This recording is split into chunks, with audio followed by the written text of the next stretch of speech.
Hey everyone, it's Curtis here. I'm actually at the Australian Health Club Summit right now. Just finished up speaking. Amanda Bracks is actually over there giving her presentation now.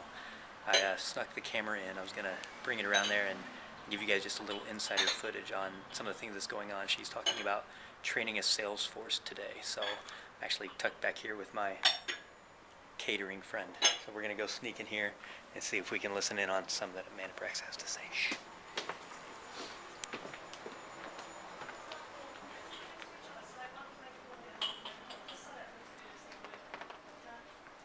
Training before getting on the phone is essential because it's one, they probably do have the skills, but I want them to be confident. I don't want to just leave them out there and off they go. Give them a couple of role plays. It takes 3 minutes to just go over role play. And I hate the word role play, let's just call it training. I hate the word role play. Training, just some training, just let's do a couple before you get on there. Alright, training.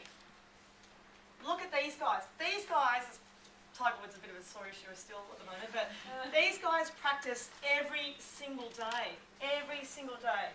So with your sales team, get them to practice with other teammates, with the receptionist, get them to go out there and role play how somebody walks in or a phone inquiry, anything. Train with managers. Monthly sales training needs to be half or a day a month. Where you get anybody selling memberships, and you mightn't have a sales team, you just might have receptionists doing it. They need to be trained each month at least for a day or half a day. These guys practice every single day, and we don't practice ever. Like we might, we don't do training every single day. It's crazy that they do. The best in the world, and they train every single day. We think we know it. We think we know something, so we move on. That's ridiculous. We should keep perfecting it all the time and be better and better and better. I still do sales training all the time. I love it. It just makes you feel more confident, makes you feel better, and just makes you more inspired. Just training at the worst can just inspire someone, even if they know everything. Planning. If you fail to plan, you plan to fail. I think a lot of salespeople are not planning properly. So every day you need to plan with your sales team. So if you've got a team or a salesperson or whatever, anybody making calls or anybody doing lead passes or referrals or any target-driven stuff, you need to plan with them daily. So what's going on, Beverly? What's going on today? What are we doing today? Okay, that sounds great. If it's not much, they need direction. Well, how about you have a go at that? Great, walk off. It takes 2 minutes. And they think I care about them. Every day I'm investing in them being successful. Okay, major focus for the week ahead, current figures and what they need for the week. So how many sales? I'm 5 behind. Okay, well that's just 1 extra a day. How are we going to get those? And we're helping, we're doing it together. Not at the end of the week, you didn't hit your target, what happened? That's not management, that's bullying. Okay, there's a big difference between inspiring your team and bullying people into doing stuff.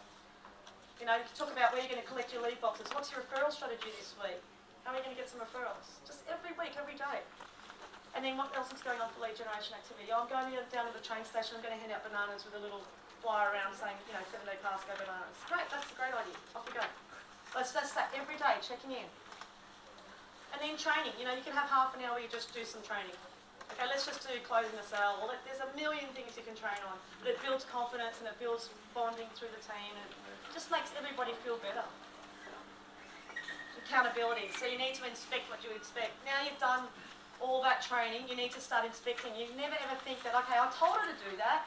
I don't want to hear any managers or owners saying, I told them to do that. Because they're employees and they will forget. They need to be reminded. So if you tell somebody to do something, so, Jay, can you get out and check your lead boxes? And then I've got to go to the afternoon. How many leads did you get from those lead boxes? I follow up. Okay, that is a critical point. Then after a while, she'll get used to me following up and then you can leave it. But initially when you give someone a task, you've got to follow up. You've got to follow them up every day, check on them. Inspect what you expect, okay? Sit in on a role play, sit on a tour. So if you expect someone to follow your system, sit in on them. And just say, oh look, I'm just doing some quality control, would you mind me sitting in on this tour, or this person's new, can I sit in? And you can just sit in on a tour with them when they're touring someone. It's a bit nerve-wracking. But they get used to it after 1 or 2 times, it'll just be second nature.